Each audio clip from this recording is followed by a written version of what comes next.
आज वेदव्यास जी को लगा कि इस कथा का अधिकारी तो मेरा पुत्र है, क्योंकि जिसने माता को माता, पिता को पिता ना माना, वन को चला गया भजन करने, इस कथा का श्रवण करने का पात्र तो केवल मेरा पुत्र है। फिर मन में विचार आया कि यदि मैं अपने पुत्र को कथा सुना दूंगा तो संसार कहेगा कि अपनी विद्या अपने ही पुत्र को दे दी। अरे पात्र है कि कुपात्र है, इसका अनुमान तो कर लेते। विचार किया क्या करना चाहिए, तो आज वेदव्यास जी ने अपने छोटे छोटे शिष्यों को बुलाया। शिष्यों को बुलाया,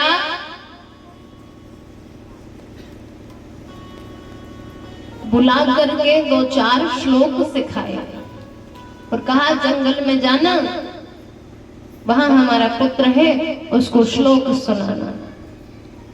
शिष्यों ने कहा ठीक है महाराज। श्लोक स्मरण करके जंगल में गए और छोटे छोटे से शिष्य श्लोक सुनाने लगे। कहते हैं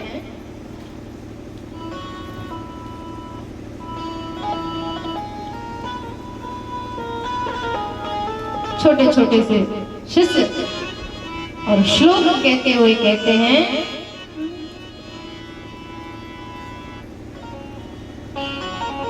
वरहा पीड़म नटवरा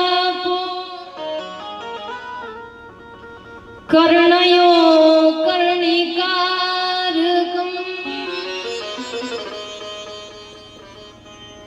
विभद्रवासः कनककपिशम्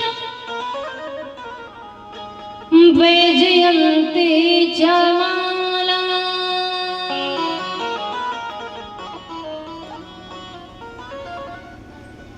शिष्य वर्णन करते हुए कहते हैं, आधा ही श्लोक बोलकर वर्णन करते हुए कहते हैं कि देखो कितनी सुंदर इन भगवान की लटें हैं, कितना सुंदर मुखारविंद है। वर्णन करते हुए एक बार तो सुखदेव जी महाराज ने अपनी समाधि खोली, लेकिन फिर सोचा कि होगा कोई सुंदर, क्या मतलब। शिष्य वापस आए, व्यास जी से कहा कि भगवान, उन्होंने नेत्र तो खोले थे और फिर से समाधि में चले गए। व्यास जी ने कहा ठीक है, इस बार हम आपको दूसरा श्लोक बताते हैं, ये जाकर सुनाना। दूसरा श्लोक सिखाया, शिष्य पहुंचे, श्लोक का वर्णन करने लगे। अहो बगीयं स्तन कालकूटम्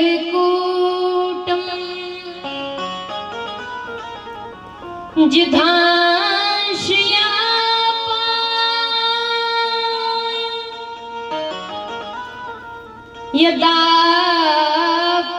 यदाप्यसाधुभिः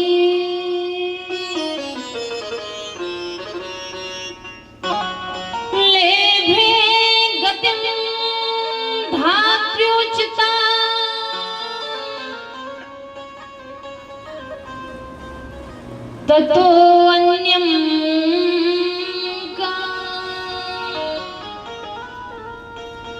वा दयालुं शरणं ब्रजे।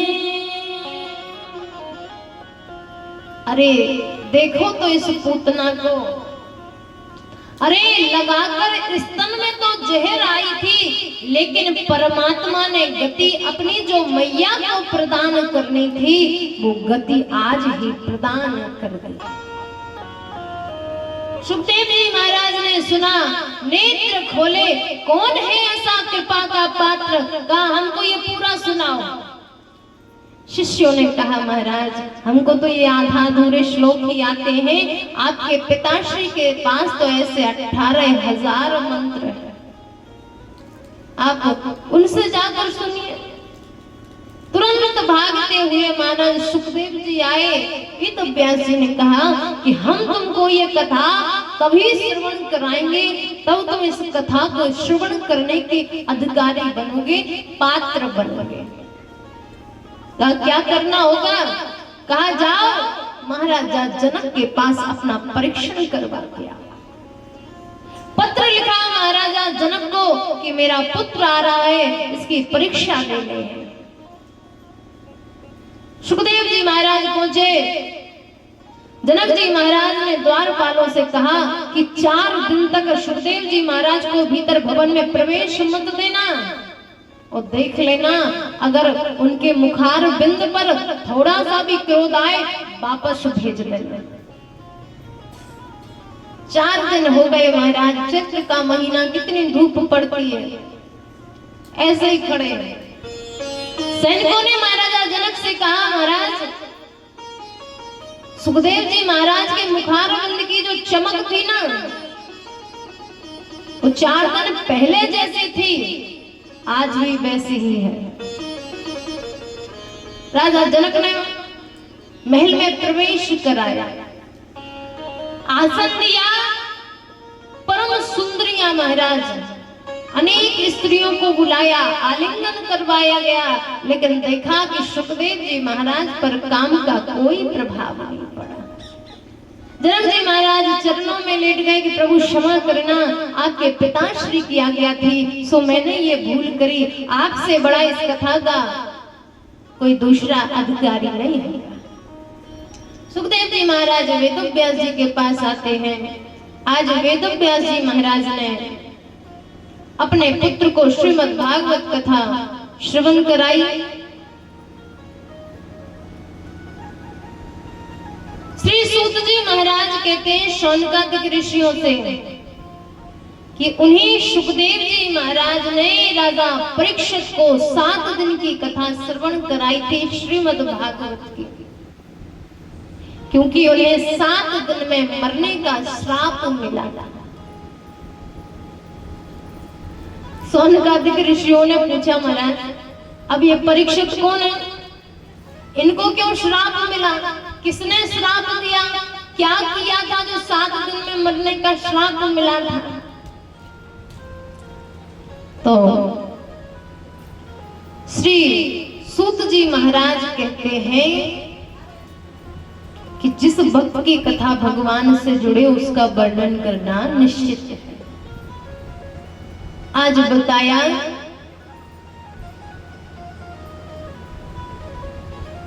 कि जब कौरवों और पांडवों का युद्ध हो रहा था,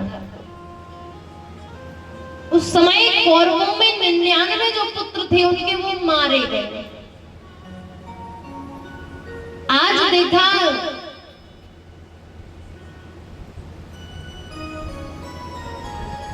कि कौरवों में केवल दुर्योधन बचा है, सारे मारे गए।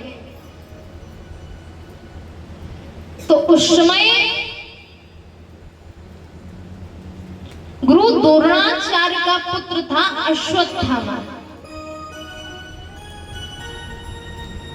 दुर्योधन के पास आया, कहा मैं तुम्हारा मित्र हूं और मित्र की सहायता करना ही मित्र का परम कर्तव्य होता है। श्री रामचरितमानस में भी वर्णन आता है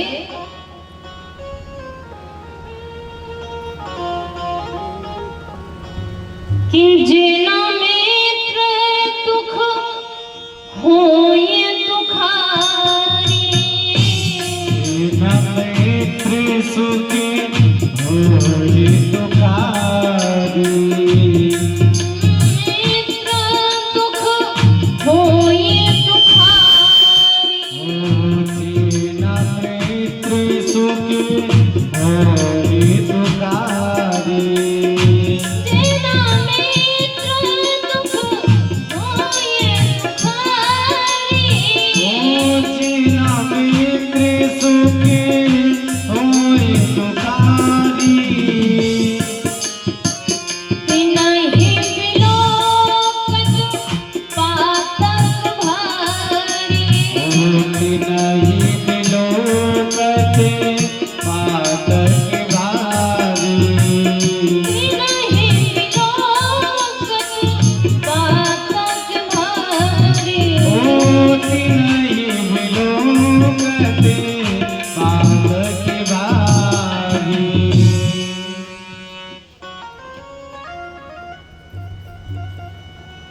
कि जेना में दुख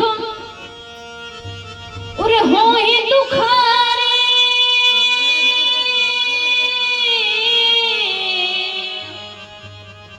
तिनयन बिलोकत पातक भरी।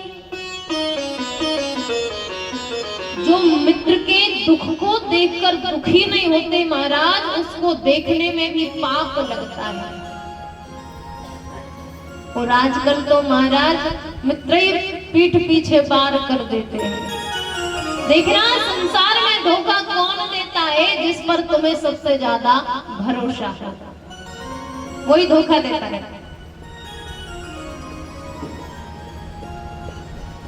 तो कहा मैं तुम्हारा मित्र हूं, अश्वत्थामा ने दुर्योधन से, मैं तुम्हारी किस प्रकार सहायता करूं? दुर्योधन ने कहा कि मेरी जंघा पर भीम ने प्रहार किया है, मेरा अंतिम समय है, मैं चाहता हूं कि पांचों पांडवों की मृत्यु मेरे सामने हो जाए।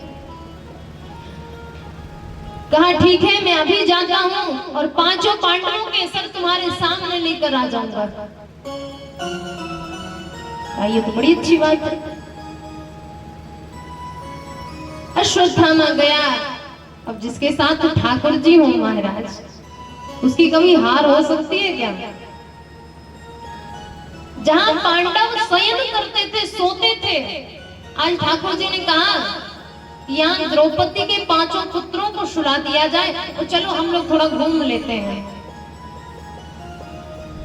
तो जिस स्थान पर पांचों पांडव विश्राम करते थे, शयन करते थे, वहां आज द्रौपदी के पांचों पुत्र शयन कर रहे हैं।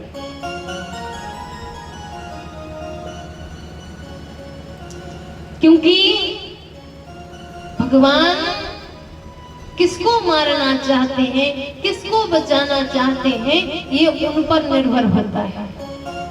कभी कभी आपने अनुभव किया हो कि हमारे सामने से गाड़ी ऐसे निकल जाती है तो हम क्या कहते हैं, आज तो हम बार बार बच गए। आप बचे नहीं हो, आपको बचाया गया, वरना ठोकर लगते ही किसी किसी की मृत्यु हो जाती है। तो हम लोग बड़ा आश्चर्य करते हैं कि बस गिरे और मर गए। बताओ, तो भगवान जिसे बचाता है वही बचता है, जिसे मारता है वही मरता है। लेकिन हमारी भारत भूमि कर्म प्रधान है। तो कहा कि जाको राखे साइया सो मार सके ना कोई। पांचों पुत्रों को लिटा दिया। अश्वत्थामा आया, नगन तलवार पांचों सिर को काटा और दुर्योधन के पास पहुंच गया। लो मित्र देखो, मैंने पांचों पांडवों को मार दिया।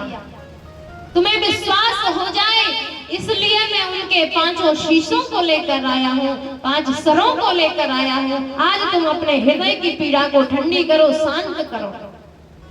जैसे इस प्रकाश में देखा कि ये पांचों पांडव नहीं, ये पांचों पांडवों के पुत्र हैं महाराज। दुर्योधन धड़ाम से गिर पड़ा, कहने लगा अश्वत्थामा ये तुमने क्या कर दिया? अरे अब तो हमारे वंश में कोई पानी देने को भी नहीं है। ये कब समझ में आ रहा है? जब वो मृत्यु की आखिरी सीढ़ी पर बैठा है, तब समझ में आ रहा है कि आज हमारा वंश निर्वंश हो गया। क्योंकि समझ में तभी आता है जब हम गलती कर देते हैं। गलती के पहले समझ में आ जाए तो इंसान गलती थोड़ी करेगा, लेकिन समझ में तो कभी आता है जब हमसे गलती हो जाती है।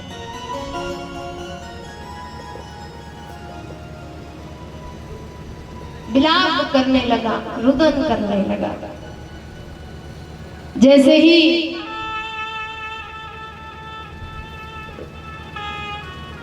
प्रातःकालीन बेला में देखा तो रक्त की धारा बह रही महाराज।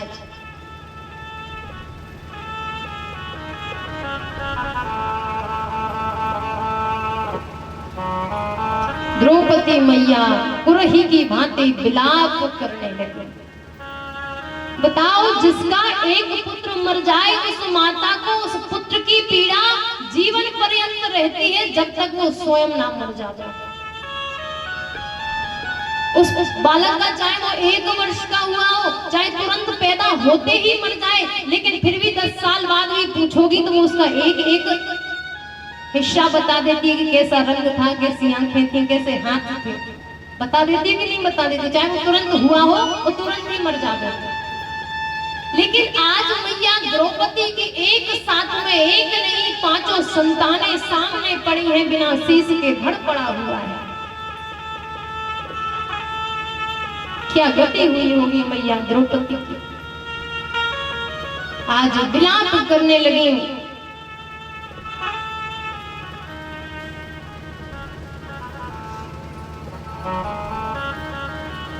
पता चला कि ये काम अश्वत्थामा का है। 5 पांडवों ने अपने अपने अस्त्र उठा लिए। आज मैं अश्वत्थामा को नहीं छोड़ूंगा। विचार करो महाराज, जिसका सखा कन्हैया हो उसके हृदय में करुणा नहीं होगी क्या? दया नहीं होगी क्या? मैया द्रौपदी ने कहा कि नहीं, अश्वत्थामा को छोड़ दो। कहा ये क्या कह रही हो? जिसने तुम्हारे 5 संतान को मृत्यु दे दी और तुम उसको दंड देने से मना करती हो। मैया द्रौपदी कहती हैं कि जो विद्या गुरु द्रोणाचार्य ने अपने पुत्र को नहीं दी, वो विद्या अर्जुन को प्रदान करी। अरे मैं माता हूँ, मैं अपने बालकों के लिए अपनी पीड़ा का अनुभव कर सकती हूँ, माता गोमती को भी वही पीड़ा होगी। अश्वत्थामा को मारकर मेरे पुत्र वापस तो नहीं आएंगे। ठाकुर जी खड़े हुए थे। पांडवों ने कहा कि सदैव मार्गदर्शन दिया है, आज भी सलाह दो क्या करें। ठाकुर जी ने कहा मारो भी नहीं, छोड़ो भी नहीं। भीम ने कहा कि यदि आप जैसे सलाहकार 2-4 हो गए तो कभी न्याय नहीं हो सकता। कहा क्यों? कहा एक तो कहते हो कि मारो नहीं, ब्रह्म हत्या होगी, ब्रह्म हत्या का पाप लगेगा, और दूसरा कहते हो कि छोड़ो भी नहीं। अब ऐसा कैसे हो सकता कि मारो भी नहीं, छोड़ो भी नहीं, फिर कैसे दंड मिले? तो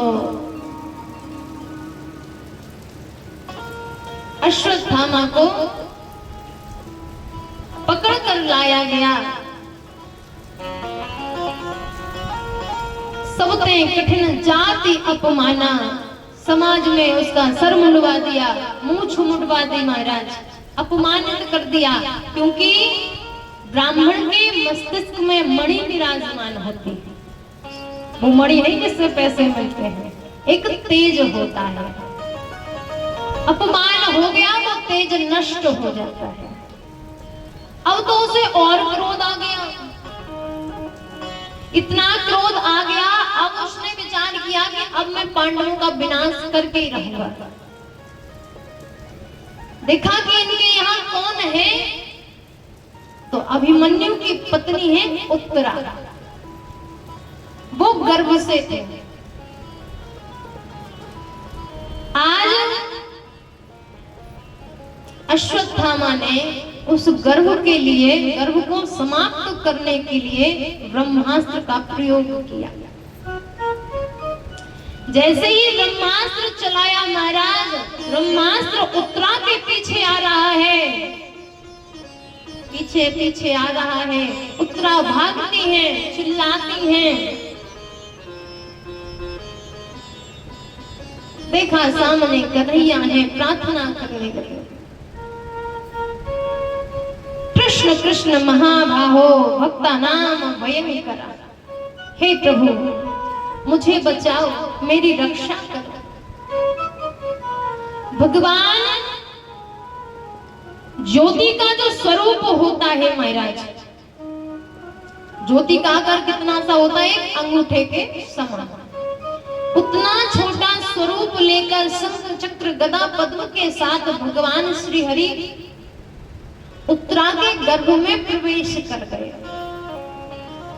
ये भक्ति का प्रभाव है, ये भगवान के प्रति आस्था का प्रभाव है कि भगवान जिस गर्भ में कभी नहीं जाते उस गर्भ में भी चले गए। किसके लिए? अपने भक्त को बचाने के लिए। जैसे ही प्रवेश किया, ब्रह्मास्त्र से रक्षा करी, एक स्वरूप में बाहर खड़े हैं। उत्तरा से कहते हैं बेटा तुम्हें कोई परेशानी तो नहीं, कोई पीड़ा तो नहीं? उत्तरा कहती नहीं मामाश्री कोई भी समस्या नहीं है, कोई दिक्कत नहीं है। आज